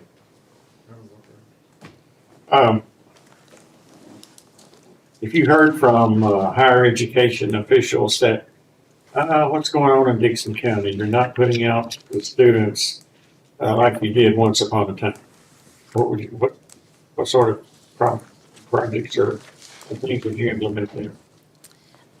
Well, that's kind of a blanket statement from higher ed. So I would want to ask more specific questions on what are they seeing? What are students lacking when they get there? Just putting out a student is a statement that I would need to know a little bit more about so that I could talk about that. So is it their writing may not be up to standards of a freshman at the college level? Is it communication? Is it studying? I don't know what would drive that conversation, but I would have a lot more questions to ask higher ed in that. Like what, we're having to put more students in remedial classes, before they can experience, upper level classes. I mean, Yes. So what would we need to do? Yes. Well, in looking at our students and being college and career ready, we need to know the students that are going to higher ed and expose them to more college level rigorous courses. So having those opportunities for our students, we currently offer the Englishes, the dual enrollment statistics. We offer a lot of those courses here at our high schools. As a director, I would want to create in the future maybe a middle college. When Nashville State builds their new facility, there's going to be more opportunities for our students to actually leave campus, take higher level classes, and then they can return to class, and having more students maybe acquire an associate. So exposure to rigorous courses is key for students, and having those opportunities to experience higher level courses is essential to getting them ready to be a part of college classes, to be a part of our TCAP facilities. Some of the most rigorous readings are manuals to fixing cars, work on anything mechanical. So we want to make sure that they're ready and have exposure to those things so that we can build their resiliency to be successful. So exposure to rigorous courses and rigorous readings. Because I know as a mother, my daughter Kennedy took biology in Cookeville, and she really had to learn how to read that material. And it is different if you don't understand how to do that. So students are going to, if you have a high expectation for behavior, we need to have a high expectation for learning as well. And so looking at our data, we need to, as professionals, push kids into more higher level classes. We offer honors. I know my son Ridge is in honors biology, and it moves at a faster pace, but he was placed there based on what he did previously in grade levels, but we need to push as many students into higher level classes as we can so that they do get that exposure. But how do we do that if we lack the teachers who can teach these higher level classes and they have to go through ingenuity through some other location? Yes. Well, I am hoping that when you're teaching dual enrollment, you have to have a master's in the area that you are teaching. And so my hope would be that our community partnership with Nashville State would help alleviate that issue so that their teachers can become teachers of record for our students. As far as the Edgenuity, I don't know much about that program. I would have to look at that to see. I think by my understanding, there are Tennessee teachers that are teaching, and they do have face-to-face with students. I think that is, when you're learning online, sometimes that's a challenge for students that are not accustomed to that type of learning style. And so that brings about a challenge itself. Plus, you have to be very self-disciplined as a family to have engagement in an online course.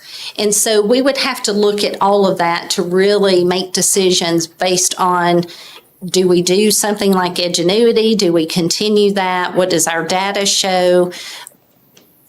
What are students saying? I'd like to know what the students are saying that are a part of that program to gauge what their needs are.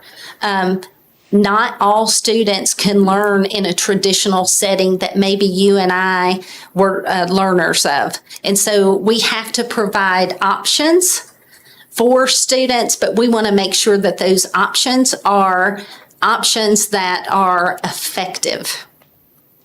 And so I think I would have to look at that a little bit deeper, but I do agree that we can all get better, and we can all get better at really looking at college and career level expectations.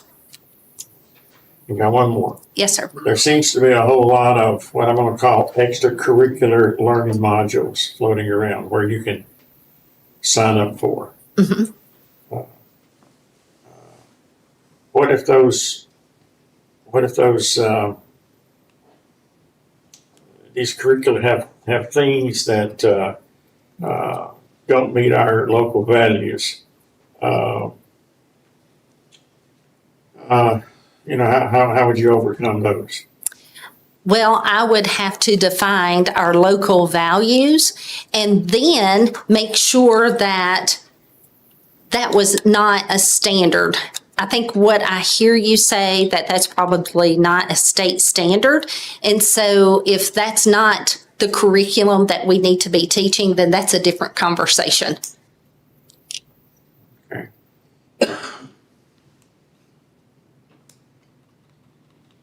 Mr. Haley? I've heard you mention professional development 4 or 5 times in your answers, so that's obviously important to you. Elaborate a little bit more on just it being part of an answer and the role that you see PD playing in the future and maybe the expansion of that. Okay. One of the things that I know that when I was a teacher, I was charged with state standards and really knowing what those look like. And so I think we have an opportunity if the state is going to hold us accountable to state standards, that we need to make sure that all of our teachers understand state standards and the depth of the standards.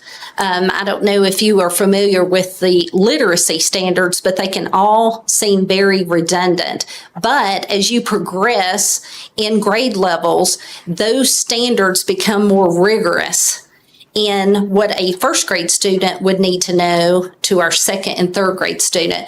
So teachers have to understand what those standards are being represented and how they go about creating a classroom that provides the rigor and depth of the standard per grade level.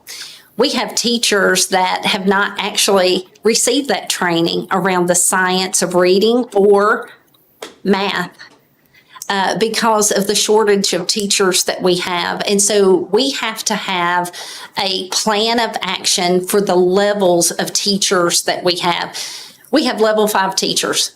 We need them probably teaching professional development around strategies of the standard to teachers that are not at that level yet. So we need to provide professional development in layers of support for teachers based on their needs.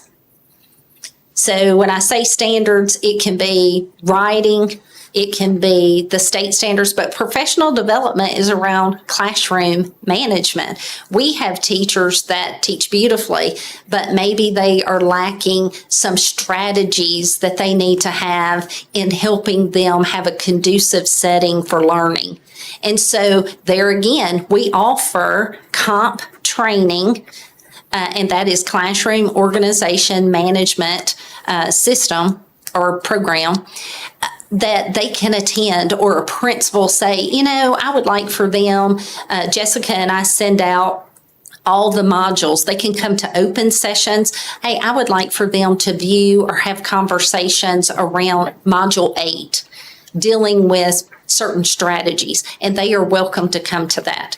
So effective teaching is all encompassing of understanding what we're asking teachers to do every day.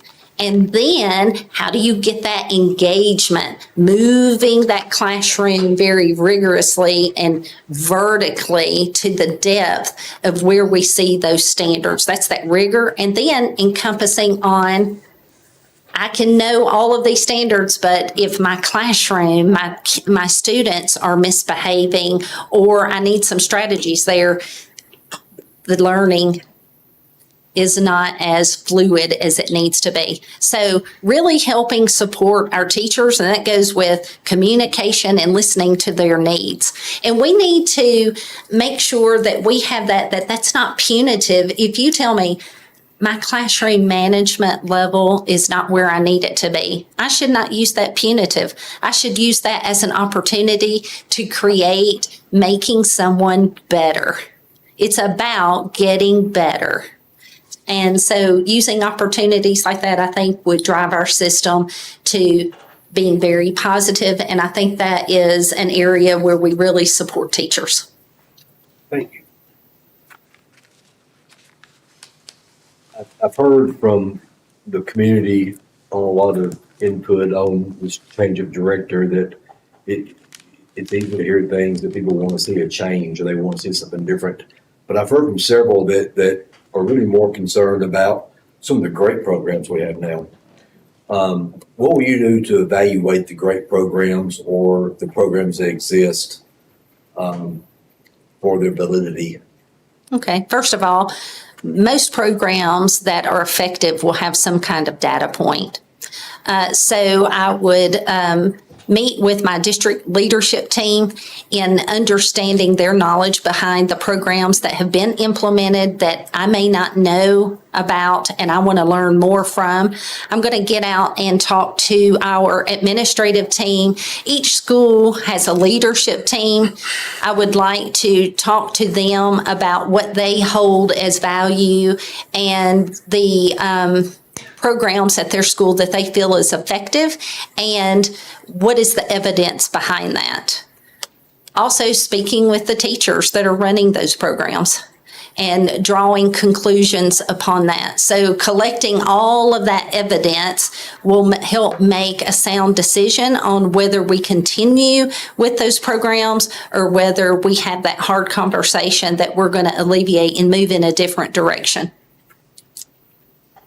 And my last question, which won't be near as important as Mr. Parker's number one question, I'll take number two. It could have failed at the very beginning, in the middle, but it winds up here at the end. Why do you want to be the director of the schools in Dickson County? I have passion for the work. I chose a long time ago that I wanted to be an educator. As I shared with a couple of you a little earlier, that I didn't go into education for the money. My father always said, Chris, do something that you like and the money will be there. You may not get rich, but you'll be happy and you'll have money. Education has provided a good life for me and my family and my own personal children. When I alluded to the first question that Ms. Brogdon asked me about, is there anything I want you to know about me? I alluded to a community that had values in collaboration of learning of their own children. I see those values in Dickson County schools. They value the students. We value students we serve. We value our parents. We value each other. All these educators are my colleagues. I am an educator. I value you as a board because you help set the standards for our system. I am good with questions being asked and answering them to you. That's called accountability. I am not afraid of accountability. I'm not afraid of hard conversations. But my stake in the ground is I want my children to raise my grandchildren here and to believe in the system that I'm giving half my life to. That's why I want to be directors of schools. Thank you. Mm-hmm. That's all for me. Any other questions? Do you have any final comments you want to make? It's been a pleasure. I appreciate the opportunity, and there are other great candidates, but whoever sits in this seat, I know will make Dickson County better than what it already is. But if we have the mentality of not looking for perfect, but looking for getting better at getting better, we'll get there. Thank you. Thank you. you. Thank you.